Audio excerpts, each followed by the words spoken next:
Je suis venu avec une petite armée de massifs. Un grand plaisir. Donc je disais, Hanouka, donc c'est le moment où se révèle un petit peu plus que d'habitude peut-être ce qu'on a mis en titre de toujours seul et jamais seul. On s'explique. Déjà, Hanouka, donc au niveau historique, tout le monde arrive à s'y situer. C'est évidemment pendant le courant de l'existence du deuxième Beth Amikdash, à l'époque où la terre d'Israël était envahie par l'Empire grec et où les Juifs étaient exilés, si l'on peut dire, à l'intérieur de leurs propres frontières. C'était pas un exil géographique, c'était pas un exil géographique, c'était pas une déportation comme on dirait, mais c'était à l'intérieur d'Eretz Israël où les Bnei Israël étaient menacés spirituellement par le fait qu'on leur voulait, on voulait leur interdire un certain nombre de mitzvot, on voulait leur interdire l'étude de la Mm. Torah, et donc, comme vous le savez, ça a été un peu compliqué. Toujours est-il que cet exil, comme tous les autres exils, en réalité fait partie d'un processus qui est envisagé depuis la nuit des temps. On va expliquer. Quand Akad- quand Akadosh Baruch Hu a créé le monde, euh, fatalement, la création d'un monde matériel a généré le fait. Attendez, hop, on va j'ai le micro. Euh, la création d'un la création d'un monde matériel a généré forcément le fait que Akadosh Baruch Hu se cache. Parce qu'il n'y a pas de possibilité pour un monde matériel de recevoir un dévoilement, euh, on va dire, complet d'Akadosh Baruch Hu. Donc la création du monde impose l'idée que Akadosh Baruch Hu se cache. Et c'est pour ça que dès le deuxième pasouk, les Chachamim dans le Midrash nous expliquent que tous les exils qui vont se succéder dans le monde et qui vont prendre, on va dire, le monde en otage, si on peut dire, sont déjà écrits depuis la nuit des temps. On va expliquer. Quand Kadosh Baruch Hu a créé le monde, le texte de la paracha dit Bereshit bara Elohim et hashamayim ve'et haaretz. Au début, Akadosh Baruch Hu a créé le ciel et la terre. Et le deuxième pasuk, Beha'aretz, haïta tohu vavohu ve'choshech al pnei tehom. Le monde était, on a l'habitude de traduire tohu bohu, tout en désordre, tout mélangé. Ve'choshech et l'obscurité al pnei tehom se trouvait sur la surface de l'abîme. A priori, c'est le début, c'est normal, c'est un chantier. Comme toute création, comme toute construction, c'est un chantier. Mais les Hachamim dans le Midrash expliquent que c'est pas que ça. C'est pas que le monde était tout en désordre, c'est pas que ça, c'est pas qu'il y avait du balagan, c'est pas que ça. C'est qu'on nous annonce ici pas seulement un pasouk historique qui retrace l'histoire, mais un pasouk prophétique qui annonce un certain nombre de choses qui vont se dérouler dans le monde. Et le Midrash dit que Tohu, Bohu, Hosher, Tehom, donc Tohu et Bohu, l'obscurité et l'abîme, sont en réalité les quatre exils principaux qui vont s'emparer du monde, et en particulier d'Eretz Israël, et qui vont assujettir le peuple juif. Les Haraïm disent Tohu, c'est la Babylonie. Bohu, c'est les Perses et les Mèdes, donc l'époque de Purim. Hosher, c'est l'époque des Grecs. Et Tehom, c'est l'exil de Édom, dans lequel nous sommes, l'exil de Esav. Et donc, ça va on va dire, continuer jusqu'à la fin des temps, et à la fin du passouk, Veruach Elokim merachef et al pnei hamayim, et l'esprit ou le souffle d'Hachem planait sur la surface des eaux, disent les Chachamim, Zerucho shel Mashiach, qu'à la fin des temps, finalement, Akadosh Baruch Hu reprendra sa couronne, et le souffle, l'esprit d'Akadosh Baruch Hu, l'esprit du Mashiach, viendra mettre de l'ordre dans tout ça. Jusque-là, on peut le comprendre.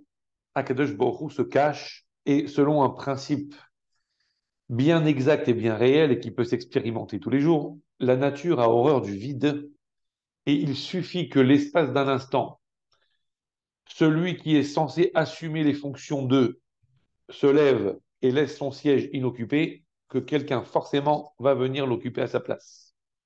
Akadosh Baruch Hu se cache, donc d'autres personnes, d'autres empires, qui se prennent pour le bon Dieu, tout simplement, vont s'improviser arbitres du système, vont s'improviser maîtres du monde, et donc vont, entre guillemets, prendre les rênes de ce monde en pensant pouvoir le diriger, se prenant pour les tout-puissants. Ça a été le cas de Nebuchadnezzar, Nabucodonosor, la Babylonie, ça a été le cas des Perses, ça a été le cas des Grecs, et enfin des Romains, et ça continue avec l'Empire occidental aujourd'hui, comme c'est annoncé dans les prophètes et qu'on l'a vu dans diverses études par le passé, associé avec l'Empire d'Ishmaël. Maintenant, là où ça nous intéresse aujourd'hui et là où ça interpelle les Hachamim, c'est que ce troisième exil qui est l'Empire grec est décrit dans Bereshit par les Hachamim comme Chosher. Tohu, Bohu, Chosher, Tehom. Donc le troisième, les Grecs, c'est Chosher, l'obscurité. Disent les Hachamim, Chosher, c'est Yavan. L'obscurité, c'est la Grèce. Et là, tous les commentateurs sur le Midrash s'étonnent en disant, mais comment ça, c'est la Grèce? L'Empire grec est un empire très sage, c'est la philosophie, c'est le savoir, c'est les sophistes, c'est Socrate, c'est Platon. Bref, c'est toute une science exceptionnellement riche, toute une recherche de savoir. Comment on peut appeler ça l'obscurité? Et tout le problème est là. L'obscurité n'est pas le manque de connaissances. L'obscurité n'est pas l'absence de savoir. L'obscurité est le manque de connexion du savoir. Et là, on va expliquer justement ce qui, on va dire, génère une opposition, mais diamétrale, entre le Ham Israël et le reste du monde. Pourquoi l'Empire grec s'appelle Hocher? Pas parce qu'il renonce au savoir.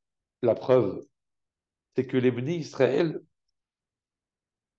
lorsque les Grecs les ont menacés, n'avaient pas réellement l'interdiction d'étudier la Torah. La preuve, c'est que lorsque, on va dire, on échangeait avec eux sur des sujets de Torah, on pouvait argumenter, ça ne les dérangeait pas.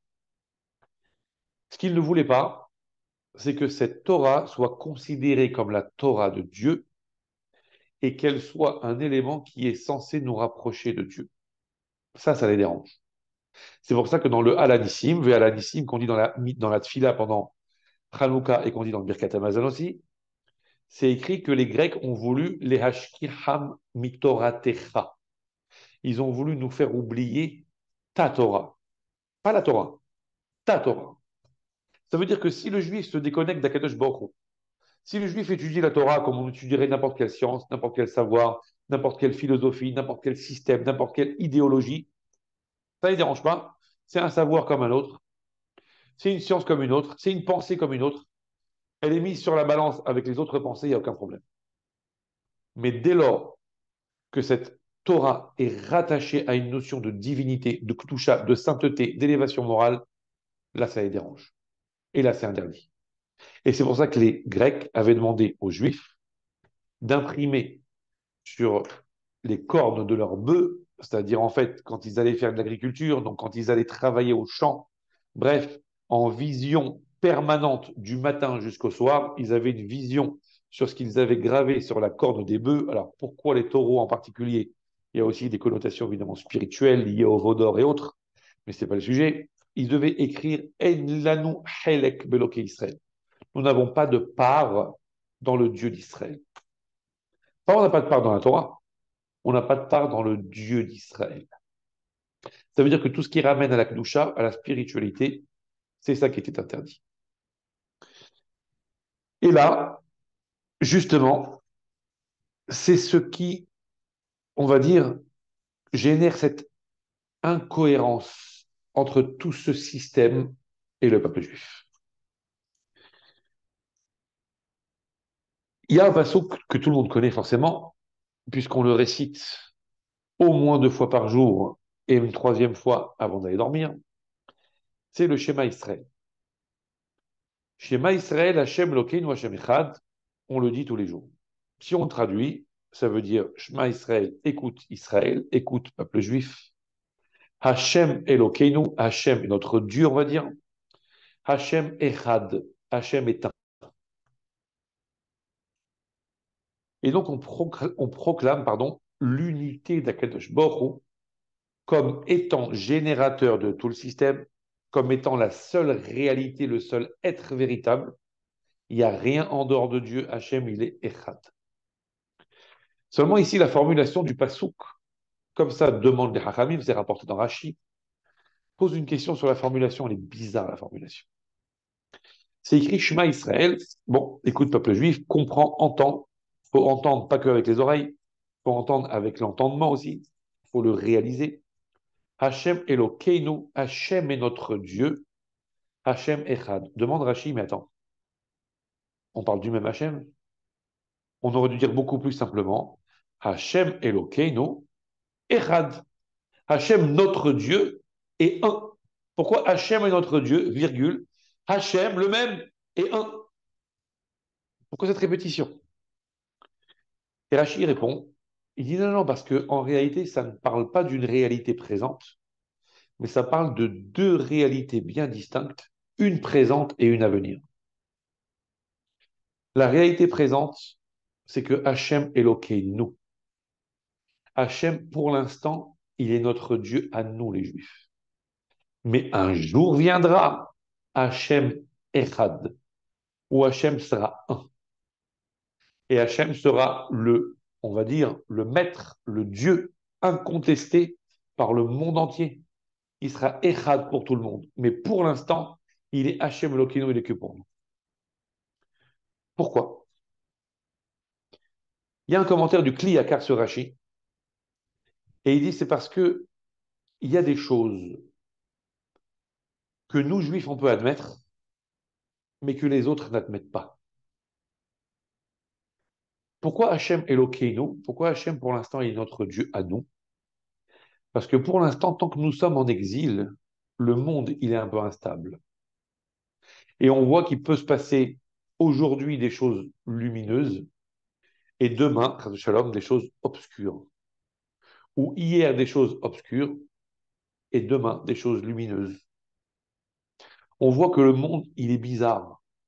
Ballotté entre des choses positives, des choses négatives, ballotté entre des éléments qui nous rassurent, des éléments qui nous inquiètent, ballotté entre des réponses et des questions.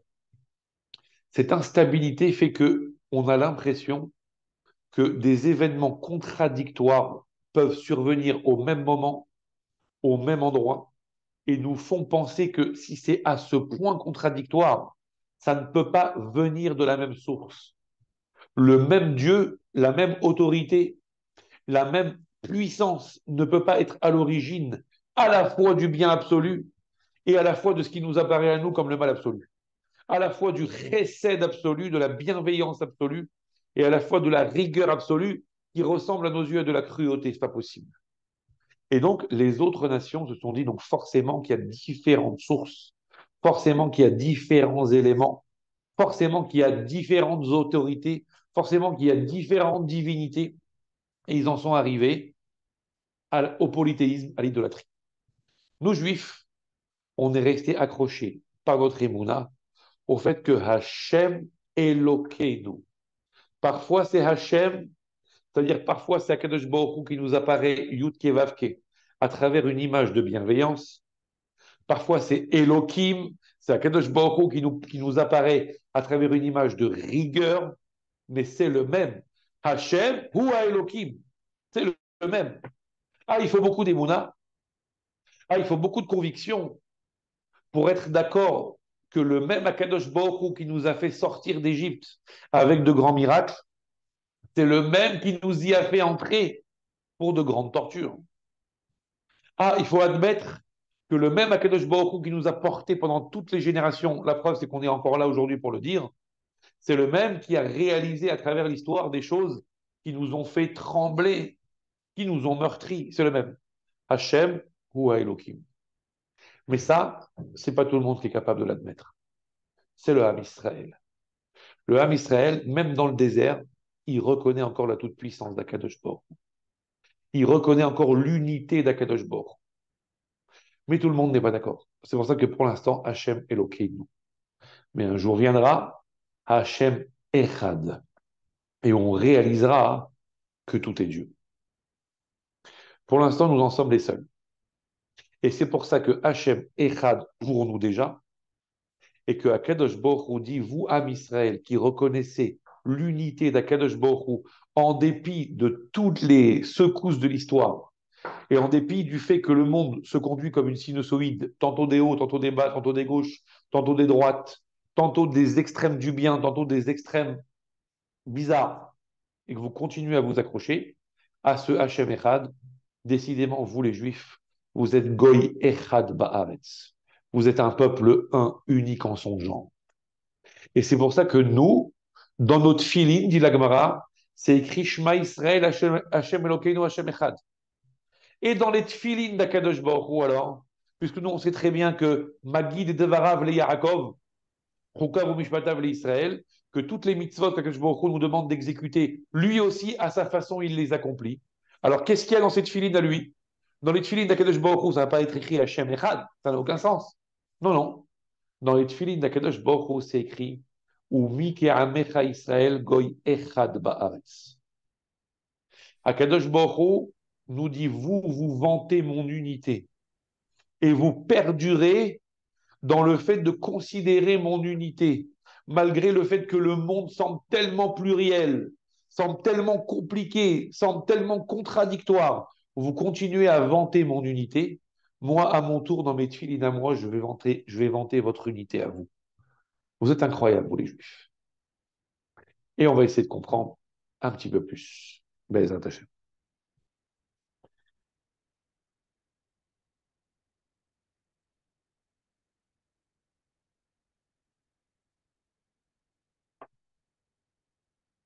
Dans la paracha de la semaine dernière, on a vu Yaakov Avinu qui, à un moment donné, a pris un risque énorme. Il a pris un risque énorme pour, dit-on, aller rechercher des objets qu'il avait perdus. Et le texte dit que donc il a avancé. La paracha de la semaine dernière, c'est la paracha de Vaishlach. C'est le moment où Yaakov Avinu, enfin, après 20 ans passés chez Lavan, 2 fois 7 ans pour se marier, puis 1 fois 6 ans pour gagner sa vie, et dans une situation chez Lavan un peu complexe, un peu compliquée à plein de niveaux. Il rentre enfin à la maison, il va retrouver papa-maman, il va retrouver Yitzhak, et il va retrouver Eret Israël. Il rentre chez lui à la maison, sur la route, il va rencontrer Esav, vous connaissez l'histoire. Toujours est-il qu'il est accompagné par tout un tas de gens, ses femmes, ses enfants, et toutes les richesses aussi. Et à un moment donné, le texte dit, Vaïvater Yaakov Levado. Yaakov s'est retrouvé tout seul, Vaillé avec Ish Eimo ad alot hashachar. Et il y a un homme, comme ça on le présente, Vaillé avec, qui a, qui s'est battu avec lui. Ils se sont tellement battus que ça a fait un nuage de poussière. C'est pour ça qu'on dit Vaillé avec, ça veut dire que ça a généré de la poussière. Donc il y a eu un vrai combat, ad alot hashachar jusqu'au matin. Nous on sait, parce qu'on arrive après et qu'on a eu les hachamim qui nous ont expliqué, que ce Ish, cet homme, en fait c'est l'ange de Esav, qui n'est pas autre chose que le Satan, qui a combattu avec Esav, avec Yaakov, pardon, parce que Yaakov s'est retrouvé tout seul et un peu vraisemblablement vulnérable. Hachamim me demande, mais comment il s'est retrouvé tout seul? Qu'est-ce qui s'est passé? En fait, il est revenu en arrière, il a laissé tout le monde. Il est revenu en arrière pour chercher les objets perdus, comme vous connaissez probablement l'histoire. Hachamim disent, il est allé chercher Pachim Ktanim. Pachim Ktanim, des petites fioles, des petites cruches qu'il avait oubliées. Il est retourné en arrière pour les chercher. Il a risqué sa vie pour ça. Et les Hachamim disent que Akadosh Baruch Hu a dit à Yaakov, puisque toi, tu as risqué ta vie pour ces pachim ktanim, pour ces petites fioles, alors moi, en retour, je débrouillerai, entre guillemets, je débrouillerai à tes descendants, en l'occurrence l'époque des Hashmonaïm, l'époque de Hanouka, aussi un pachim ktanim, par une fiole d'huile pure avec laquelle ils pourront allumer la menorah du Beth Amikdash lorsqu'il y en aura besoin. Et là, on comprend rien. Quel rapport? Yaakov Avinu, il a fait ses bagages, il a oublié des petites fioles. Bon, ça arrive à tout le monde, dans l'empressement général, d'oublier des petites affaires. Quel rapport avec le fait que sous prétexte qu'il est parti les rechercher, il aurait eu un tel mérite qu'Akadosh Baruch Hu lui a dit, dans X siècles, quand tes enfants auront besoin d'une fiole d'huile pure, ils la trouveront grâce au mérite de ce que tu as fait. On va essayer de comprendre. En fait, dans la paracha de la semaine dernière, enfin de la semaine d'avant, pardon, parce que là on était dans Vaïshlar déjà, on était déjà la semaine dernière. Dans la paracha de la semaine d'avant, lorsque Yaakov est parti chez Lavan pour se marier, le texte dit qu'il est arrivé à un endroit qu'on a déterminé comme étant Yerushalayim, dans lequel il a fait le fameux rêve de l'échelle. Et là, il a dit à Kadosh Baruch Hu, il a mis les pierres sous sa tête, comme vous connaissez l'histoire, et quand il a vu cette vision extraordinaire du rêve de l'échelle, que Kadosh Baruch Hu lui a parlé, que Kadosh Baruch Hu lui a assuré sa sécurité, qu'il lui a assuré un retour en bonne santé, etc., etc., il a demandé à Kadosh Baruch Hu, quand il s'est réveillé, il a dit waouh, c'est un endroit très kadosh ici, et il a fait un neder. Im yihye Elokim imadi. Si Akadosh Baruch Hu est avec moi, Ushmarani baderech asher ani holech, et qu'il me protège sur le chemin que je suis en train d'emprunter aujourd'hui, Venatan li lechem leechol uveged ilbosh, et qu'il me donne du pain à manger et un habit pour me vêtir. Ouais. Alors à ce moment-là, qu'est-ce que je ferai?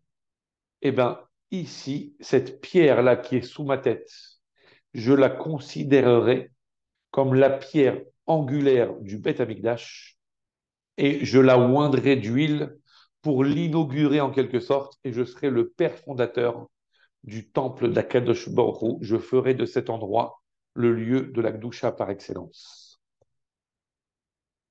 Il a fait un éder.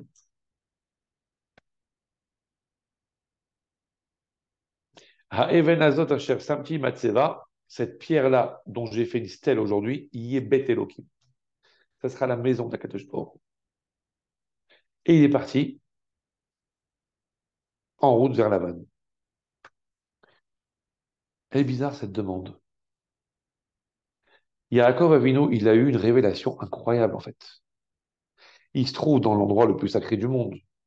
C'est l'endroit où son grand-père Abraham a sacrifié son fils Yitzhak.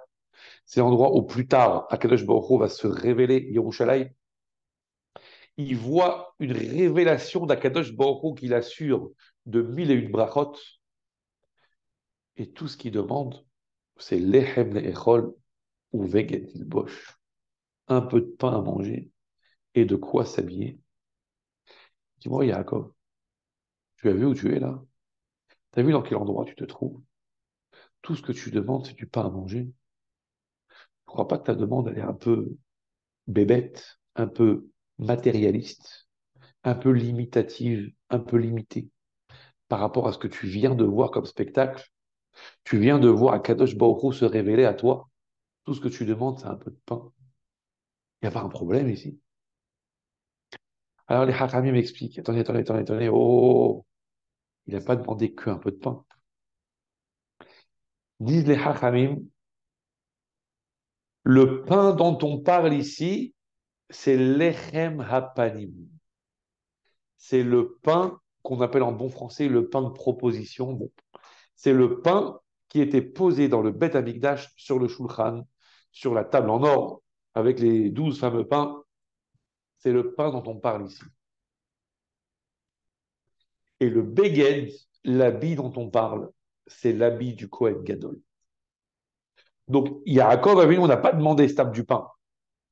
Il a demandé de pouvoir réaliser une œuvre extrêmement élevée spirituellement, d'être en réalité attaché avec Akadosh Baruch Hu et de réaliser la construction de tout l'empire spirituel d'Hachem dans le monde à travers le Beth Amikdash et tout ce qui va avec.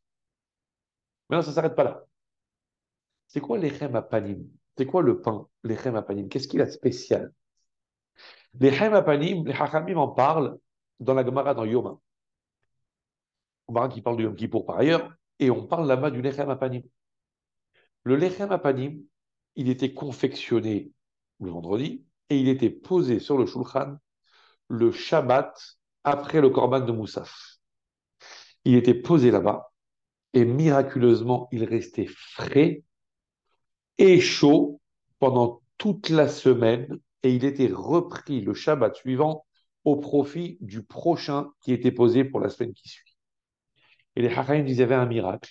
Il restait frais et chaud pendant une semaine. Dit Yaakov Avinu à Kadosh Baruch Hu, je veux être comme le Lechem Hapanim. Le Lechem Hapanim, on le sort du four.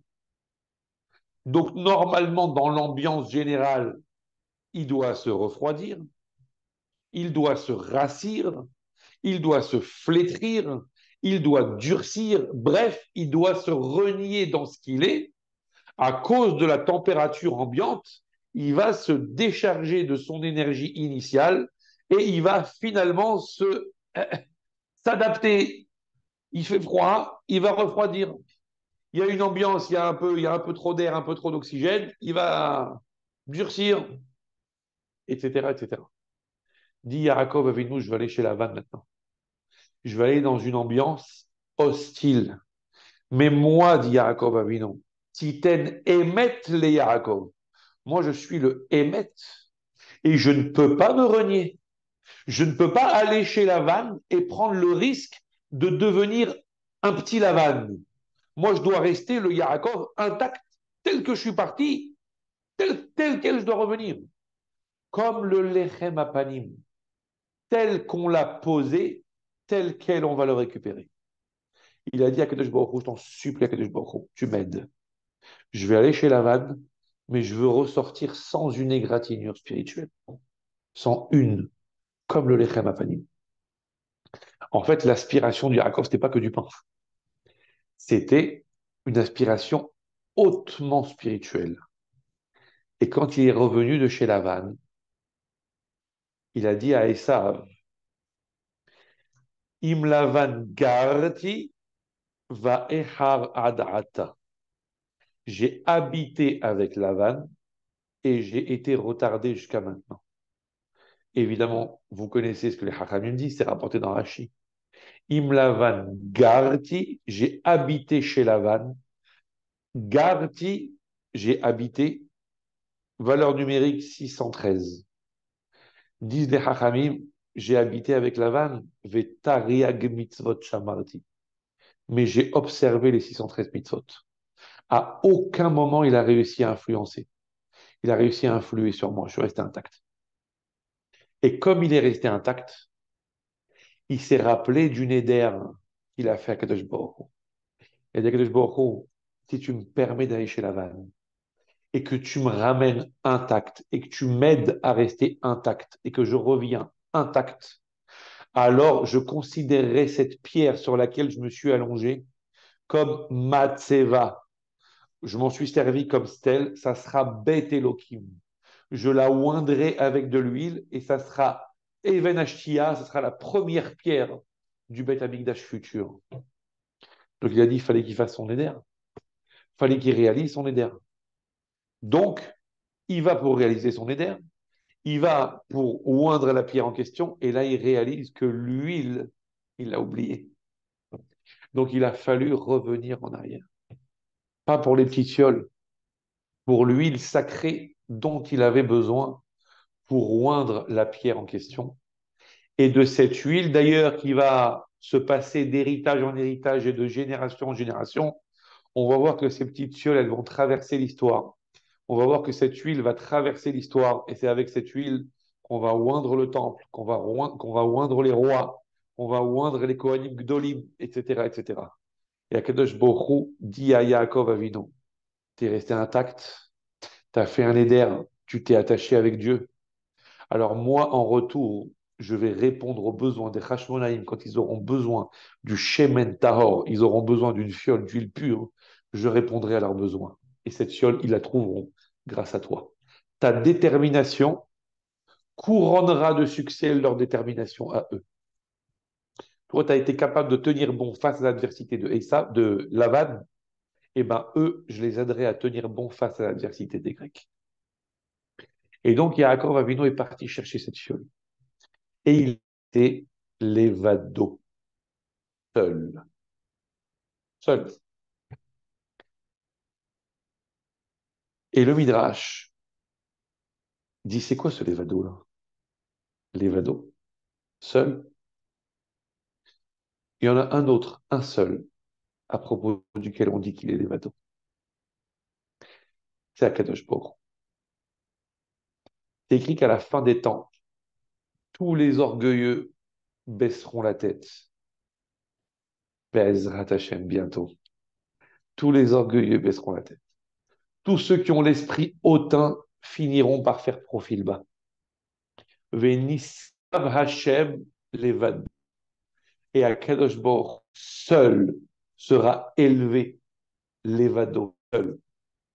C'est-à-dire que tous ceux qui se sont pris pour je ne sais qui, tous ceux qui sont les chefs de je ne sais quoi, tous ceux qui se prennent en fait pour Akadosh Baruch et qui veulent gérer le monde à leur manière ou se mettre devant lui pour lui faire de l'ombre, ceux-là, ils finiront par baisser la tête. Venisgav Hashem levado. Donc disent les Hachamim, l'évado c'est dit à propos de Akadosh Baruch. L'évado c'est dit à propos de Yaakov Avinu. Donc le peuple juif, il est à l'image d'Hachem. Echad, l'évado, il est seul. Mais en fait, il n'est pas seul, puisqu'il est à l'image de l'autre seul. Il n'y en a que deux qui sont seuls. Il y a le peuple juif et Akadosh Baruch. Et l'un et l'autre sont les deux solitaires qui se et qui marchent ensemble. Et on va expliquer. Lorsque Bilham Aracha a été convoqué par Balak, beaucoup plus tard, pour, pour on va dire, bénir à l'envers le peuple juif, Bilam, comme vous le savez, n'a pas réussi à prononcer la moindre klala, la moindre malédiction, il n'a pas réussi. Au contraire, il n'aura fait que des brachot. Et parmi les brachot, il a énoncé les qualités du peuple juif, comme quoi c'était un peuple exceptionnel. Bon, un instant de lucidité, il en fallait bien un peu. Hein. Comme quoi c'était un peuple exceptionnel, etc., etc. Et à un moment donné, il dit, c'est d'ailleurs devenu une chanson célèbre, hein, Hen am levadad yishkon, uva goim lo yitrashav. Le peuple juif, Hen, voici, on va dire, Am levadad yishkon, c'est un peuple qui réside seul. Uva goim lo yitrashav, et il n'est pas comptable, enfin pas comptable, il y a des comptables parmi les juifs, heureusement, il n'est pas comptable, c'est-à-dire il ne peut pas se compter parmi les goïms, parmi les autres peuples, et seul. Hen, voici, Am levadad yishkon, c'est un peuple seul, qui règne, enfin qui, Ishkon, qui réside seul. Il y a un commentaire qui dit, c'est quoi ce Hen? Il aurait pu dire, ah, c'est un peuple qui réside seul. Quoi, Hen? Si on veut dire voici, on dit Hine d'habitude. C'est quoi ce Hen? Hen, c'est un mot qui est un peu particulier. Parce qu'il est composé de deux lettres qui, qui sont un peu spéciales. Ils sont composés de deux lettres qui sont un peu spéciales. Un He et un Nun. Qu'est-ce qu'ils ont de spécial? Bah, le He est aux unités, ce que le Nun est aux dizaines, et elles ont ça de particulier. Dans les unités, ça va de 1 à 9 avant d'arriver à la dizaine. Mais les unités, dans leurs extrémités, quand elles s'additionnent, elles forment la dizaine. Le 1 s'additionne avec le 9, ça fait la dizaine. Le 2 s'additionne avec le 8, ça fait la dizaine. Le 3 s'additionne avec le 7. Le 6 avec le 4, ça fait la dizaine. Et il y en a un qui reste seul, c'est le 5. Il ne peut s'associer qu'avec lui-même pour former la dizaine. Le Noun, la même chose.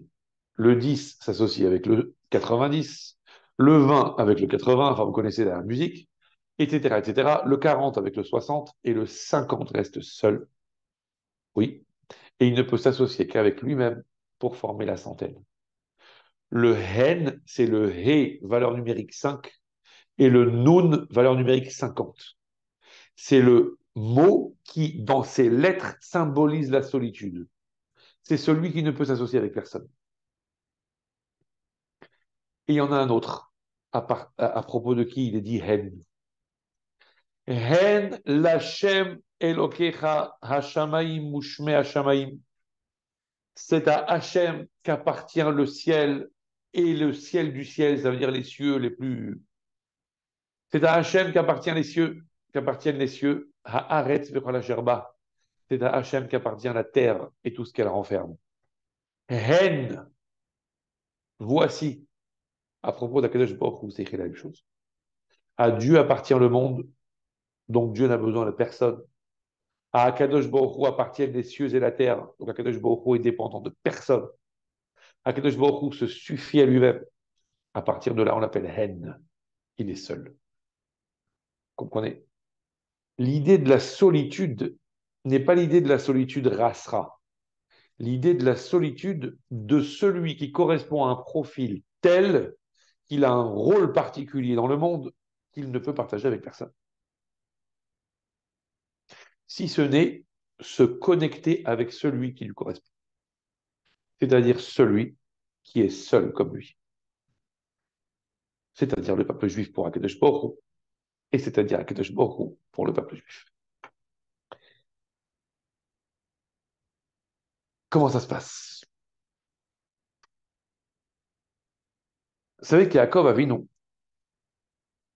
quand, quand il est parti pour se marier, son père Yitzhak, à la suite du fait que bon, la bracha avait échappé entre guillemets à Esav et que Esav était un peu en colère, on va dire.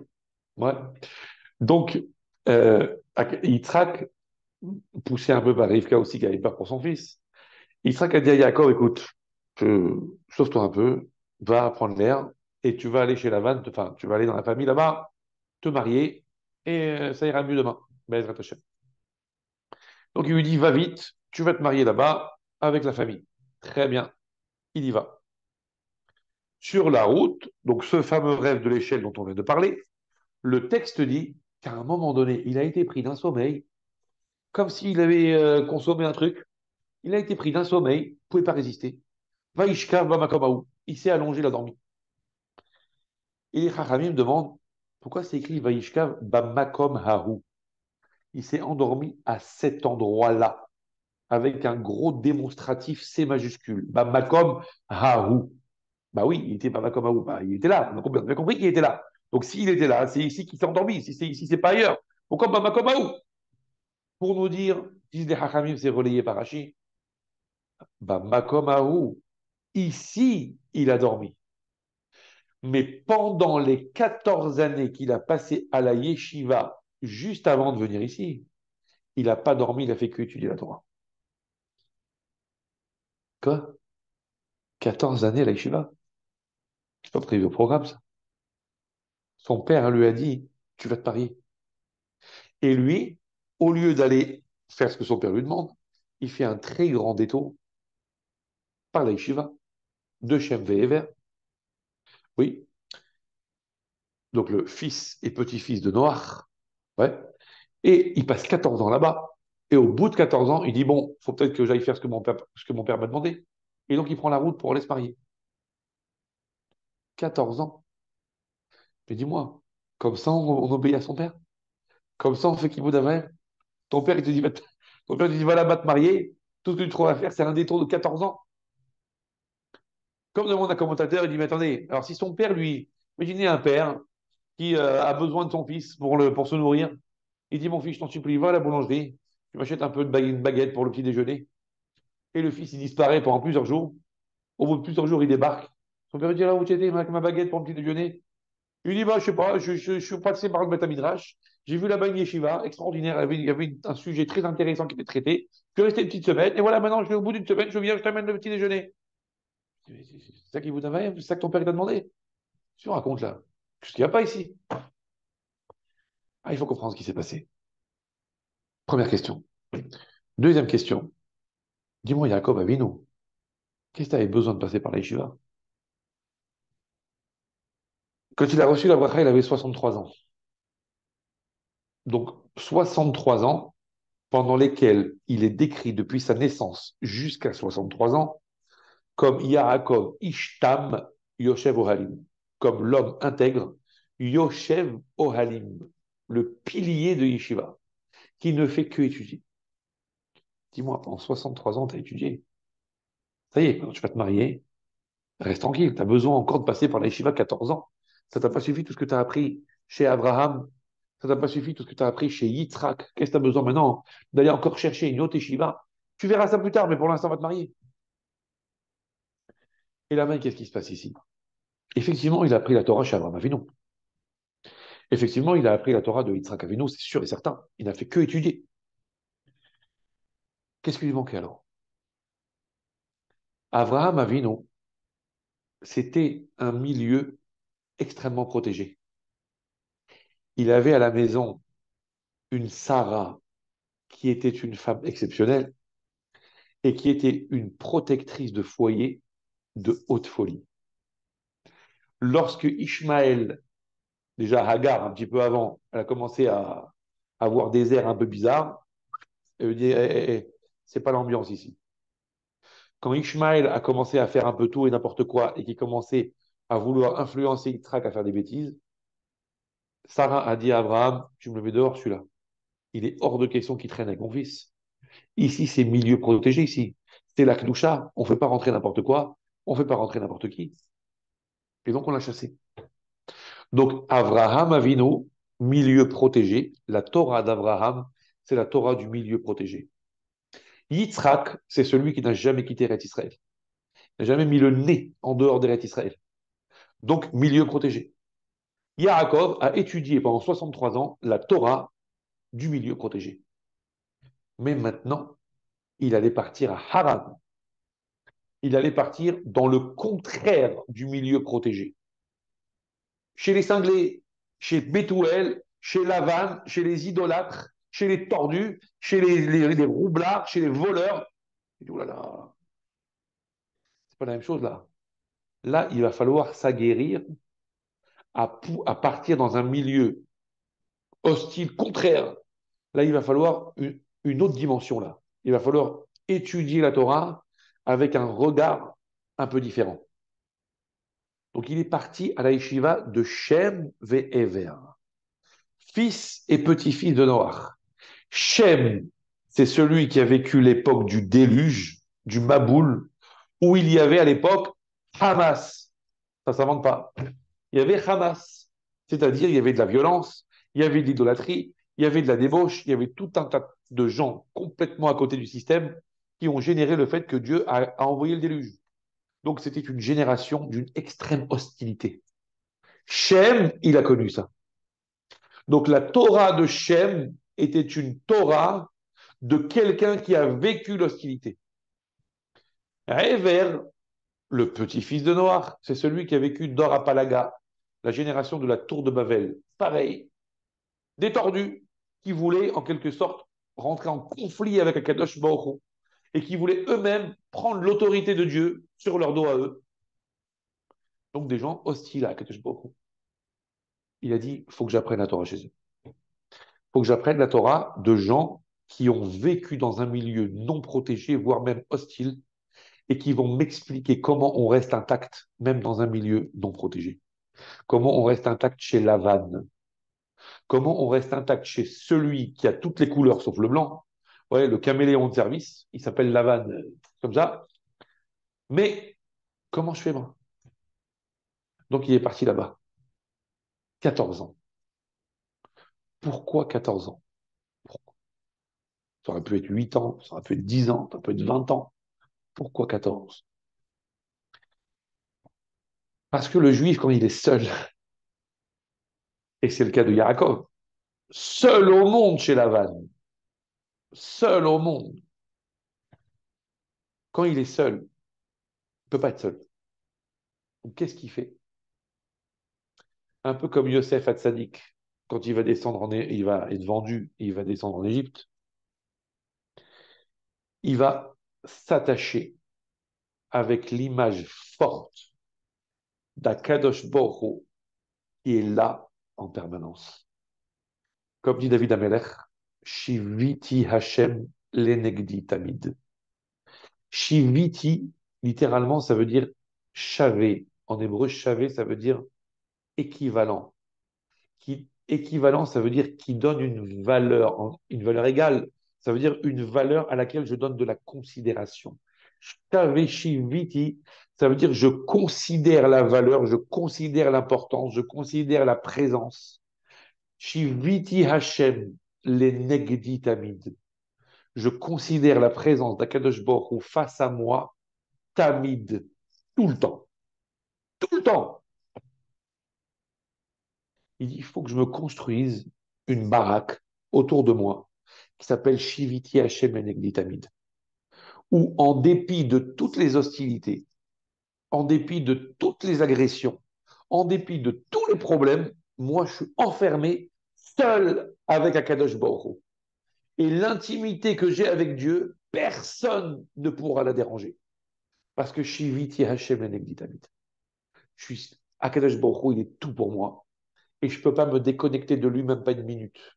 Tellement accroché à lui que tu peux me tirer ce que tu veux, tu peux m'arracher tant que tu veux, tu peux m'envoyer toutes les bourrasques, tu peux m'envoyer ce que tu veux.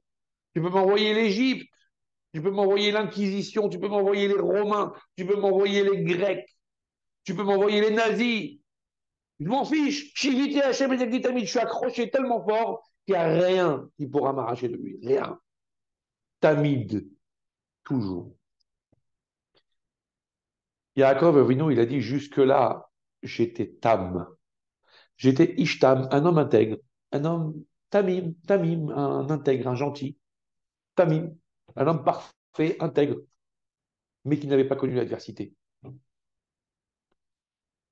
De tam, il faut que j'arrive à tamid, toujours. Shiviti Hashem et tamid. Donc il a rajouté 14. Yud Dalet. Tam plus Yud Dalet, ça fait Tamid. Donc il a dit, je rajoute 14 ans pour arriver à mon niveau de Shiviti Hashem Lenegli Tamid. Et entre parenthèses, Yud Dalet, donc 14, quand on développe Yud et qu'on l'écrit en entier, comment on écrit Yud? C'est un petit Yud, mais Yud, ça s'écrit Yud Vav Dalet. Quand on écrit, on le développé. Yud Vav Dalet. Et Dalet, ça s'écrit Dalet, la met Tav. Yud Vav Dalet, Gematria 20. Yud, 10. Vav, 6. Dalet, 4. C'est 20.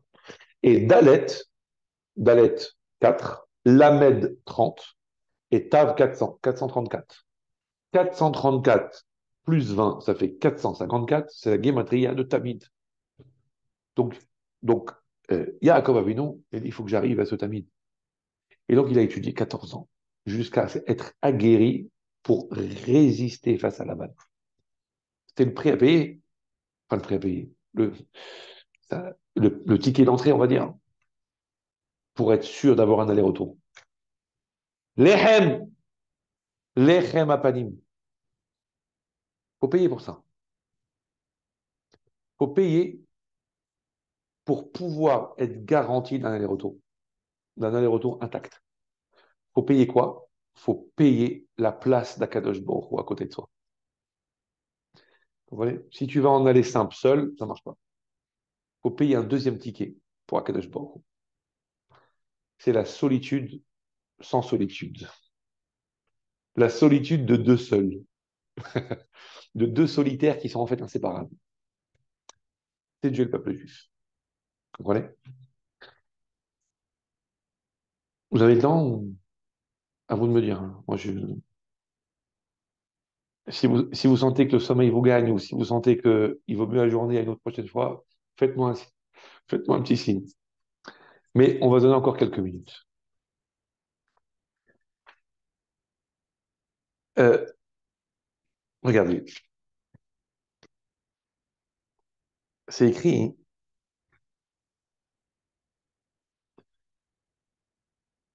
c'est écrit,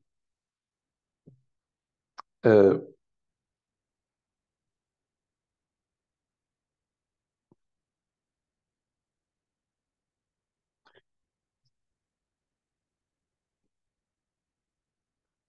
comment vous présenter ça? Non, je vais vous raconter une histoire d'abord.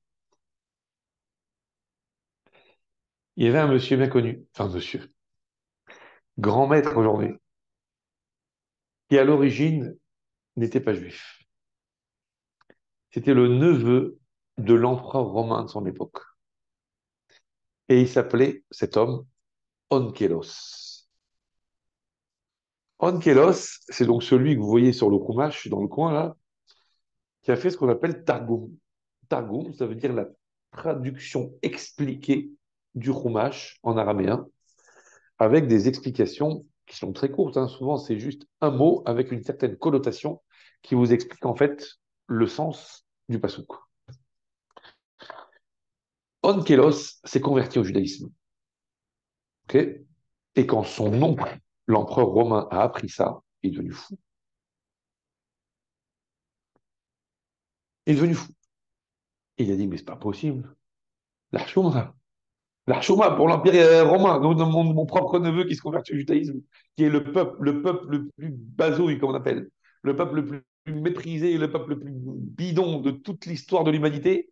Nous, l'Empire romain surpuissant, mon neveu, il va aller chez ces bézouïms là, chez ces méprisables, pas possible, inacceptable.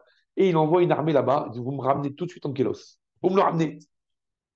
Ils vont là-bas, ils parlent avec Onkelos un petit peu, quelques échanges comme ci, comme ça, et il les a tellement emballés avec la Torah, ils se sont convertis, ils sont restés avec lui. L'empereur, encore plus dingue, il envoie une deuxième équipe, la même chose. Même chose. Il envoie une troisième équipe, et il leur dit, écoutez, vous ne dites rien, vous l'embarquez, c'est tout. Très bien. Ils vont pour le chercher. Et, euh, et Ankelos, sur la route, il leur parle. Eux, ils ne parlent pas, mais lui, il parle. Et il leur dit, dites-moi, normalement, qui éclaire qui? Est-ce que c'est le roi qui éclaire les sujets du roi? Ou est-ce que le roi, lui, il est tranquillement chez lui, pendant que ce sont ses gardes qui éclairent devant lui pour faire avancer la caravane?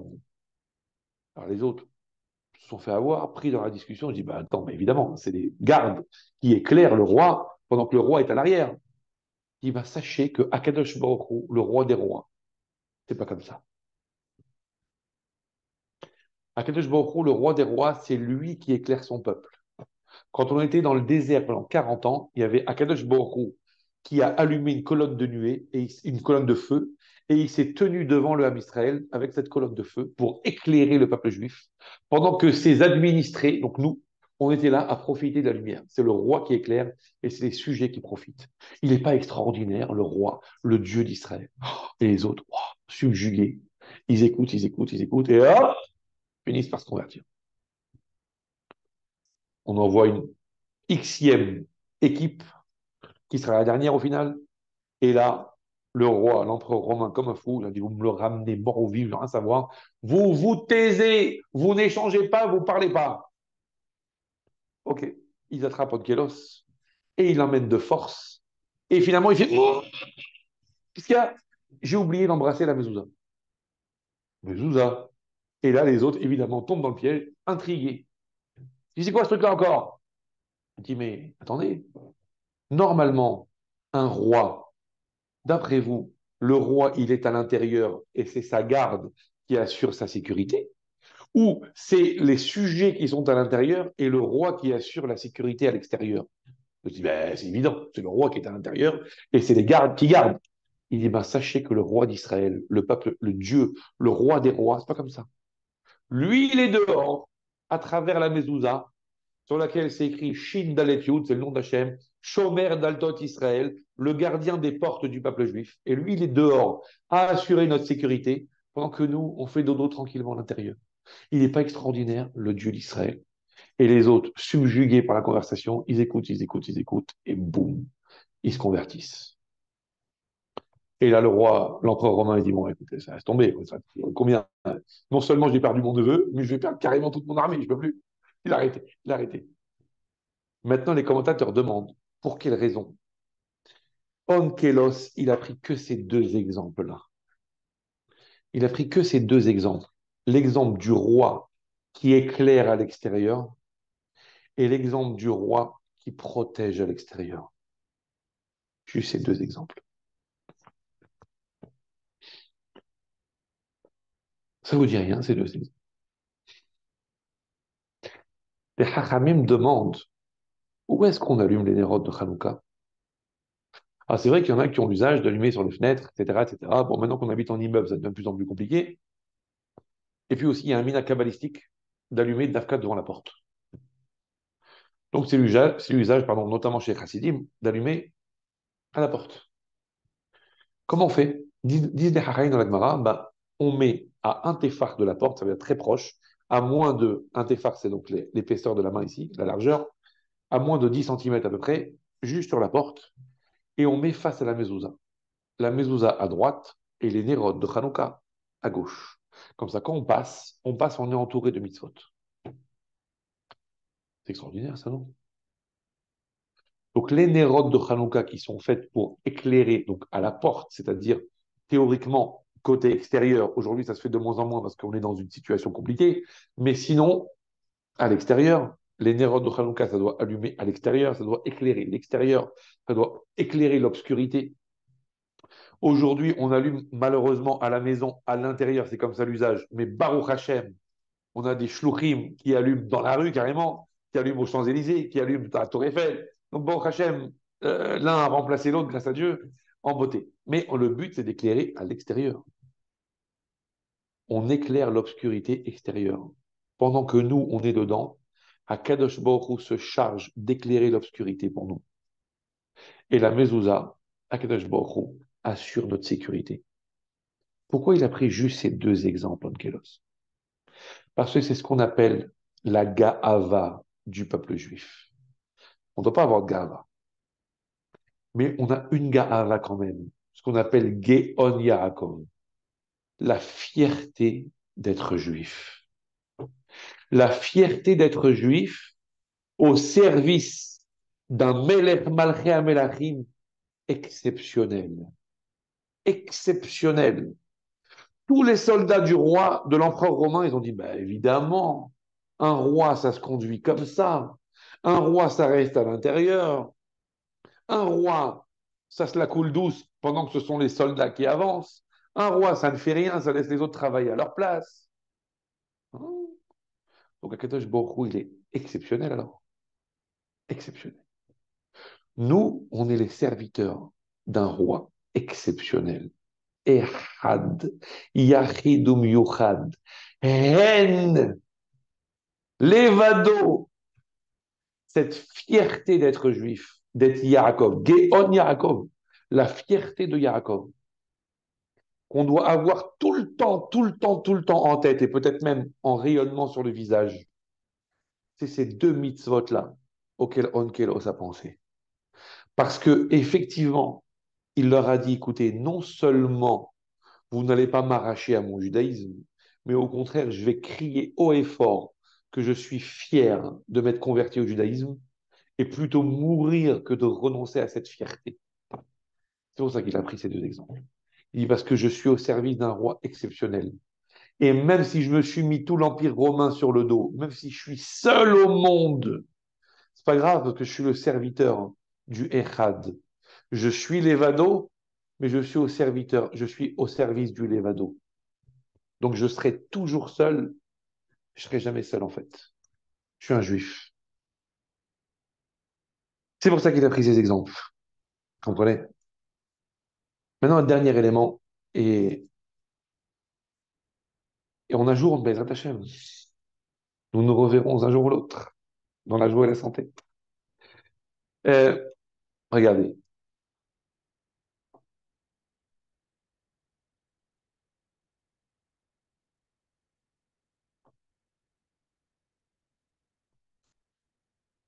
C'est écrit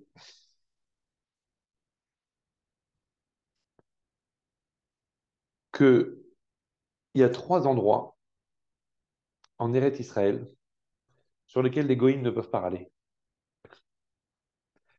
On est rentré avec Yahushua, on a conquis la terre d'Israël. Dieu il a dit, vous conquérez, vous conquérez, on a conquis. Je veux dire. On fait la guerre, on a conquis, une guerre de conquête, on a conquis la terre d'Israël, elle est conquise par Yahushua et son armée. Ça a pris du temps. Tiens, moi, ça a pris 14 ans, tiens, à réfléchir s'il n'y a pas un lien avec ce qu'on vient de dire. La conquête d'Eretz Israël. Mais il y a trois endroits qui n'ont pas été conquis que par la conquête. Ils ont été achetés avec de l'argent. Et les Hachamim disent sur ces trois endroits, les Goïms ne peuvent rien dire. Ils ne peuvent pas dire qu'on est des voleurs, ils ne peuvent pas dire qu'on leur a pris leur terre, parce que ce sont trois endroits qu'on a achetés avec de l'argent. Donc, c'est acheté, propriétaire, pas à faire. C'est quoi? C'est Ma'arata Marpella, caveau des patriarches, on appelle ça en français.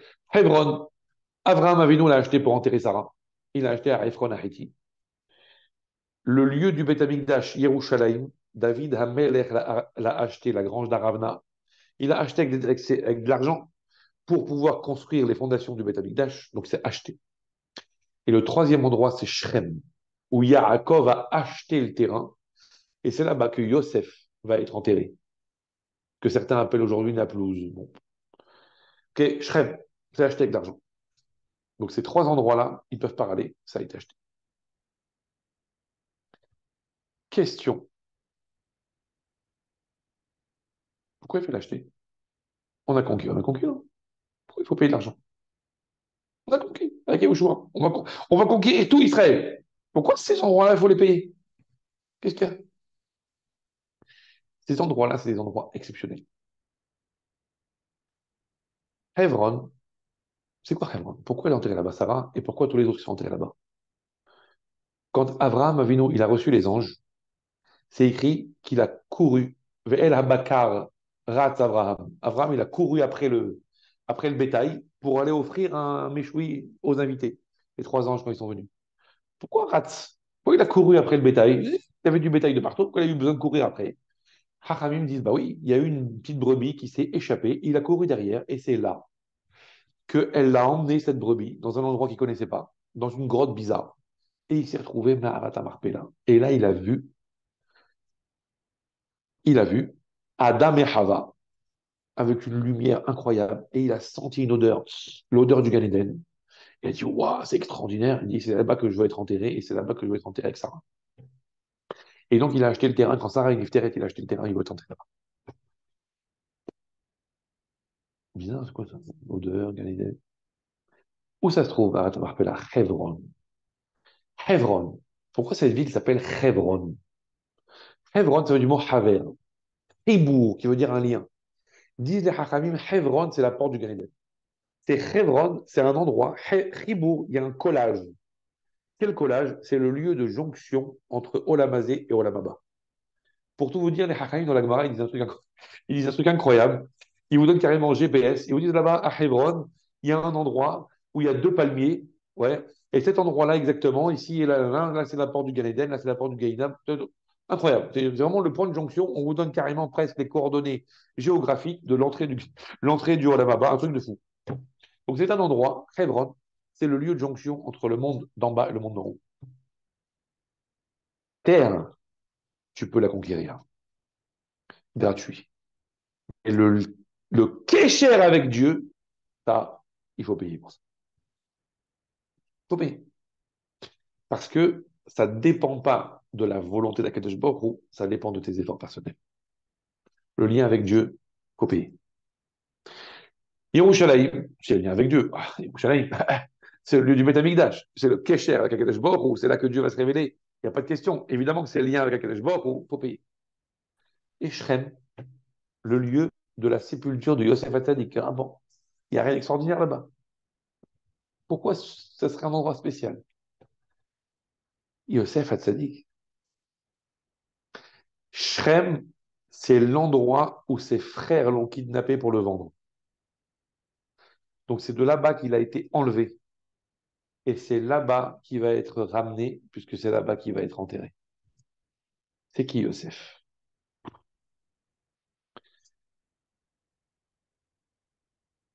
Combien il faut de cours d'une heure pour parler de Yosef? Toute une vie, je sais pas. Yosef, c'est un être incroyable. C'est celui par qui, je ne vais pas dire à cause, par qui on est descendu en Égypte. Et alors, l'Égypte, c'est le passage obligé pour pouvoir recevoir la Torah. Il fallait que le peuple juif, écoutez bien, ça peut paraître incroyablement fou ce que je vous dis, mais il y a des faits historiques qu'on est obligé de regarder avec les yeux de la Gdoucha. Que si on les regarde qu'avec les yeux de l'histoire, on se dit, mais laisse tomber, le peuple juif, tomber. Non, on est obligé de les regarder avec les yeux de la Gdoucha. On est descendu en Égypte pour apprendre à s'adapter à la notion de servitude. Parce qu'à un moment donné, il faudra courber l'épaule pour se soumettre à la volonté d'Akadosh Baruch. Et donc l'Égypte, c'est les classes. On appelait ça les classes à l'époque du service militaire, je sais pas si ça existe encore. Les classes, ça veut dire que c'est la période où on s'entraîne à devenir des bons soldats. Donc on est passé par l'Égypte pour pouvoir mériter de recevoir la Torah, grâce à Yosef. Et Yosef, son territoire, c'est Shrem. C'est où Shrem? C'est l'endroit qui se trouve au milieu des deux fameuses montagnes dont on parle plus tard dans Dvarim, le Har Gerizim et le Har Eval. On en parlera un peu plus loin dans la Torah, notamment dans la parasha de Kitavo, où Akadosh Baruch Hu dit à Moshe Rabbeinu, tu vas amener les Bnei Israël là-bas, on va faire une alliance. Sur le Har Gerizim, tu vas mettre telle et telle et telle et telle tribu, et on énoncera les bénédictions, les brachot. Et sur le Har Eval, tu mettras telle et telle et telle tribu, et on énoncera qu'on appelle les clalotes, bon, les brachot très fortes. On va dire ça comme ça. Et donc, c'est là-bas qu'il y aura une alliance avec Akadosh Baruch Hu. Il dit, si vous acceptez, si vous accomplissez la Torah, alors Har Gerizim. Sinon, Har Eval. C'est une éval, d'ailleurs, c'est une évaluation. Ouais. Donc, on va faire la mal-alliance avec Dieu. C'est à Shrem, ça. Ça veut dire que Shrem, qui est l'alliance de la Torah, se fait sur le territoire de Yosef, parce que Yosef, qui est descendu en Égypte, a été le maillon qui a entraîné la possibilité pour nous de recevoir la Torah. Donc Shrem, c'est le lieu de l'alliance avec la Torah. Donc c'est le lieu de la jonction avec Akadosh Baruch Hu. Ces trois endroits, Hebron, Yerushalayim et Shrem, sont les trois endroits du kesher, du lien particulier qu'on a avec Dieu. Et les Hakaïm disent ça, pour ça il faut payer de l'argent. Tu ne peux pas mériter de t'attacher avec Dieu si tu ne fais pas un effort. Akadosh Baruch Hu, il peut tout te donner. Tout, tout, tout, tout. Mais le lien avec lui, c'est toi qui dois l'acheter. Tu dois faire un effort pour ça. Et donc, on l'a payé avec l'argent. Et donc, du coup, les Hakayim disent, ces endroits-là, ils ne peuvent pas discuter les autres. On les a achetés. On les a achetés, on a le loyer, on a l'acte de vente, on a tout. Ils ne peuvent pas discuter. Je ne trouve pas ça extraordinaire. Que les trois endroits qui sont le plus discutés et sur lesquels on est traité de voleurs, c'est justement ces trois endroits. C'est pas extraordinaire. Yerushalayim, les autres, ils le revendiquent. Zama al-Quds. Bon. Hebron, Maharat Marpella, il le revendique. Shrem, il le revendique. D'ailleurs, à l'époque, il y a quelques années, ils ont appelé ça la première intifada, je m'en rappelle plus, ils avaient mis le feu au tombeau de Yosef. Bon, ils n'ont fait que réaliser la prophétie qui va se réaliser très bientôt concrètement, Bezrat Hashem avec une Mashiach. Bref, toujours est-il que ces trois endroits-là sont les endroits les plus discutés. Rien ne dit le contraire. Ils disent qu'ils ne peuvent pas discuter ces endroits-là, on les a achetés. Ouais, sur le plan du terrain, ils ne peuvent pas discuter. Mais les goïms, ce qu'ils discutent, c'est pas le terrain. Ils s'en fichent du terrain. Ils s'en fichent du terrain, c'est pas leur problème. Ils font semblant de discuter le terrain. Mais les goïms, ce qu'ils veulent nous arracher, c'est pas la terre. Ce qu'ils veulent nous arracher, c'est le kécher avec Dieu. C'est le kécher avec Dieu. Sur le plan territorial, ils ne peuvent rien dire. On l'a acheté, ce terrain. Mais comme il est le lieu du kécher avec Dieu, ils ne peuvent pas supporter que le peuple juif soit en kécher avec Dieu. Ils ne peuvent pas supporter la singularité du Ham Israël. Ham Israël, il est Echad, il s'attache avec Hachem, Echad. Yaakov, il est Levado, il s'attache avec Akadosh Baruch Hu, qui est Levado. Ils ne peuvent pas supporter. Ils ne peuvent pas. C'est pour ça que quand Esav a rencontré Yaakov, il a vu toute la famille, ouais, il a vu ses femmes, ses enfants, il a vu tout ce beau monde. Il a dit, dis-moi, mi là. C'est qui cela? Qu'est-ce qu'il répond Yaakov? Haïladim asher hanan elokim et avdecha. Ce sont les enfants dont Akadosh Baruch Hu, dont Elokim, dont Dieu m'a gratifié. Tadam. Là, tous les capteurs s'allument. C'est marrant ça. Et ça, il lui dit mi ele. Et lui, il répond Elokim. Qui sont ceux-là? Mi ele. Et lui, il répond bah, c'est ce que Elokim m'a donné. Mais mi ele, c'est les mêmes lettres que Elohim, mais à l'envers. Mi-élé, qui sont ceux-là? Lui, Esav, il insiste sur le élé. Élé, c'est la notion du pluriel. Élé, c'est le démonstratif pluriel. C-E-U-X. Ceux-là. C'est qui ceux-là? Élé, élé, élé, élé, le pluriel. C'est qui ce pluriel? Il dit, il n'y a pas de pluriel ici. C'est ce que Elohim m'a donné. Nous, on est les serviteurs d'Hachem. Et ça, c'est le pluriel. C'est Élé. C'est celui qui se disperse. C'est celui qui ne peut pas accepter l'idée de Hachem Echad. C'est celui qui ne peut pas accepter. C'est Élé, c'est le pluriel, pluriel, pluriel, pluriel. C'est le désordre.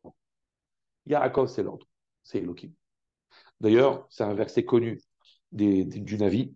C'est Umarom Einechem, élevez vos yeux vers le haut. Ur Umi bara Élé. Et voyez qui a créé toutes ces choses-là. Pareil, Mi bara Élé. Qui a créé tout ça? Mi Élé Elohim. C'est Hachem qui a créé tout ça. Il faut remettre au singulier ce que vous avez l'impression de voir au pluriel. Il faut être l'évade seul contre le ailé pluriel. Et ce qui est extraordinaire, c'est que l'évade, valeur numérique Gematria 36, et ailé Gematria 36. C'est le l'évade, le seul, contre le ailé pluriel. C'est la guerre du 36. Ok? 36 tzadikim, c'est-à-dire 36 vecteurs qui font valoir l'unité d'Akadosh Baruch Hu. Et pendant Hanouka, on va allumer des nérotes. Si on enlève le shamash, qui a une fonction un peu spéciale, combien de nérotes on va allumer? Une le premier soir, deux le deuxième soir, et ainsi de suite. Une, plus deux, plus trois, plus quatre, plus cinq, plus six, plus sept, plus huit, ça fait 36. 36 nérotes qui vont proclamer le fait que malgré l'exil, malgré l'obscurité des Grecs, Rocher, ceux qui veulent nous couper d'Akadosh Baruch Hu et qui veulent considérer que le savoir, la philosophie, ça s'articule au pluriel. Mais il faut juste que je mette un chargeur. Ah ouais, c'est que si je mets un chargeur, j'aurai plus d'écouteurs. Bon, c'est le modernisme, ça c'est pas grave. Donc donc qu'on appelle donc c'est ailé, ça veut dire même malgré l'exil, il nous donne l'impression, comme les Grecs, non mais on accepte la Torah, non. On accepte le savoir, mais le savoir pluriel, attention. Ça veut dire que faut pas nous expliquer qu'il y a le bon Dieu, il faut s'éparpiller dans tous les sens. Ça, on accepte. Mais si ça vous fait converger vers Kadosh Baruch Hu, on n'accepte pas. Ok, ça c'est ailé. Et nous, on va allumer 36 nérotes pour rappeler que tout est à Kadosh Baruch Hu. Tout est Dieu. Tout, tout, tout. Mi-Élé, il n'y a pas de Mi-Élé. Il n'y a que Elohim. Élé, il n'y a pas Élé, il n'y a que l'Évade, l'Évado.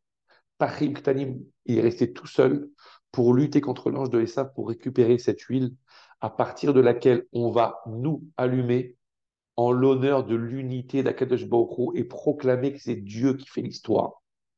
Et le pire, c'est que ces nérotes, on les met vers l'extérieur, à la porte, parce qu'on se rappelle que finalement, même si c'est nous qui proclamons l'unité d'Akadosh Baruch Hu et qu'on est seul au monde par le fait qu'on a reçu une Torah qui nous a mis à part, on met à l'extérieur pour se rappeler que c'est ce Dieu unique et tellement exceptionnel qui nous protège et qui fait de nous un peuple à part.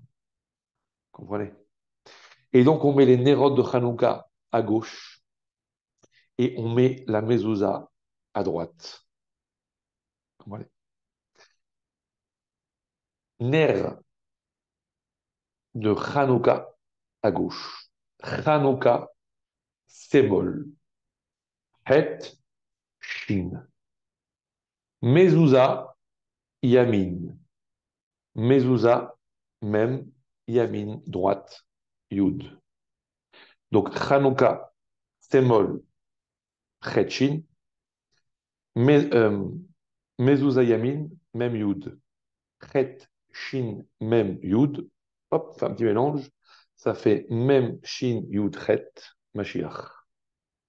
Ça veut dire que celui qui assume sa fierté d'être juif, celui qui se réalise en tant que juif, en tant qu'être unique, seul contre toutes les adversités, mais qui reste attaché à celui qui, entre guillemets, comme lui est seul, parce qu'il est unique, et qui s'attache à cette fierté d'être au service du Dieu unique, et qui assume sa singularité, et qui ne se mélange pas aux autres, même quand ils veulent faire de lui une espèce de mayonnaise bizarre, et qui reste singulier, et qui s'éloigne de ce système-là pour rester tel qu'il est. Lui, il est déjà dans la Géoula, et il fait plonger le monde dans Mashiach. Parce que c'est comme Mashiach, c'est ça. C'est le moment que Baruch va se révéler comme tel. Tous les autres, ils vont baisser la tête. Venisga Vachem Levado. Comprenez? C'est ça qui veut nous arracher les autres. C'est ça qu'ils veulent nous arracher. Ils veulent ni nous arracher de la terre, ni nous arracher du physique, ni nous empêcher de tourner en rond. La seule chose qui veut nous empêcher, c'est de nous attacher avec Dieu. Et le seul moyen de leur résister, c'est de s'attacher avec Dieu. C'est ça qui marche. Parce que l'évade contre le Hélé. C'est pour ça que Yaakov Avinu, il a dit, quand ils se sont rencontrés et qu'il voulait donner à Esav des cadeaux, et ça veut dire, non, il n'y a pas besoin, il n'y a pas besoin. Baruch Hashem, j'ai. Enfin, il n'a pas dit Baruch Hashem, mais ça, tu parles. Il a dit, non, mais j'ai déjà beaucoup, j'ai pas besoin de plus, genre, Zarma. Ouais. Il dit, Yeshli Rav, j'ai beaucoup. Et Yaakov, il dit, non, mais t'inquiète, je prends, moi, j'ai pas besoin non plus, Yeshli Kol. Moi, j'ai tout. Yeshli Rav, j'ai beaucoup. Yeshli Kol, j'ai tout. Alors, quand on enseigne aux petits-enfants, pardon, quand on leur enseigne aux petits-enfants, on l'explique, ben, c'est quoi Yeshli Rav? J'ai beaucoup, mais si tu me donnes encore, je veux bien. Yaakov, il dit, non, Yeshli Kol. Moi, j'ai tout. Tu vas me donner plus. C'est comme le verre quand il est plein. Si tu rajoutes encore, ça déborde. Et c'est pire encore que ce qu'il y avait. Ce qu'il y avait, c'est magnifique. Si tu mets plus que ce qu'il faut, ça va déborder et c'est moins bien. Donc, il y a les colle. Il ne faut pas rajouter plus. Ce que Dieu il fait pour moi, c'est colle. Tout. Donc, il y a l'éternel insatisfait et ça. J'ai beaucoup, mais si tu rajoutes, je prends. Et il y a Yaakov qui dit, mais moi, je ne suis pas insatisfait, moi. Je sais que beaucoup, il me fait un costard sur mesure. S'il me rajoute un centimètre, c'est trop. Tout ce que j'ai, c'est exactement ce qu'il me faut. Ça, c'est la façon de comprendre, on va dire, élémentaire. Et une autre façon de comprendre. Rav, c'est pour ça qu'on dit que Esav, c'est l'effort de Tohu. L'effort de Tohu, ça veut dire le monde dans lequel il y a tellement de puissance dans les choses que ça devient insupportable. Rav, c'est le désordre. Il y a beaucoup. Mais quand quelqu'un, il y a beaucoup, il est toujours à l'extrême. Il est toujours dans le trop. Il est trop ceci, il est trop cela, il est trop ceci, trop cela. À la fin, c'est insupportable. Kol, c'est itkalelut. Ça veut dire que c'est quelqu'un qui est dans une globalité. Une globalité, ça veut dire un céder. Ça veut dire qu'il sait ranger les choses à leur vraie place. C'est ça, Yaakov Avinu. Kit kalelut. Les forces du bien, c'est les forces qui se conjuguent les unes avec les autres. C'est les forces qui se rangent les unes avec les autres et qui peuvent s'entendre les unes avec les autres. Rav, c'est une toute puissance qui fait que on ne peut pas s'entendre les uns avec les autres parce qu'il n'y a que des esprits forts. Quand il y a un esprit fort contre un autre esprit fort, ça dégénère. Forcément, ça se castagne à la fin. Il faut que les gens puissent s'organiser les uns avec les autres pour que l'un et l'autre s'adaptent l'un à l'autre. Ce qu'on appelle itkalelut. C'est ça, yeshli kol. Mais le seul moyen de pouvoir s'organiser et de pouvoir s'aménager les uns avec les autres, c'est de s'accorder sur le fait que ni l'un ni l'autre n'est une autorité à part entière et qu'on est tous les deux soumis à une autorité commune. C'est ça, Itkariut. C'est pour ça que les forces du bien, c'est Kol, et les forces du mal, c'est Rav. Parce que les forces du mal sont ceux qui se révoltent contre l'autorité. Et donc chacun se prend pour une autorité. Donc chacun se croit assez fort pour aller, bah, bah, et à la fin, ça explose. Par contre, quand on est soumis à une autorité, à ce moment-là, on est tous le puzzle de cette autorité et on est chacun à sa place, chacun à la pièce, chacun exactement là où il faut, chacun qu'un costard sur mesure et il n'y a plus de problème. Et notre seule fierté, encore une fois, c'est pas de l'orgueil. Notre seule fierté, c'est d'être humble au service d'Akadosh Baruch Hu. Voilà, chers amis, s'il y a des questions, surtout n'hésitez pas, prenez la parole avec grand plaisir.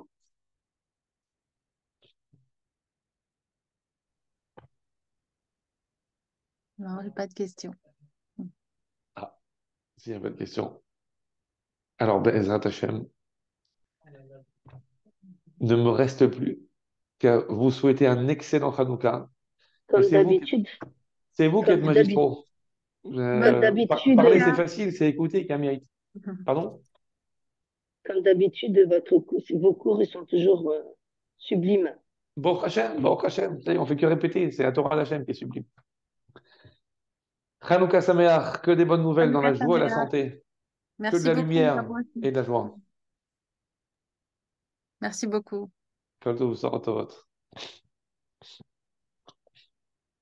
Hanouka Sameach. Hanouka Sameach, des bonnes nouvelles, Hashem.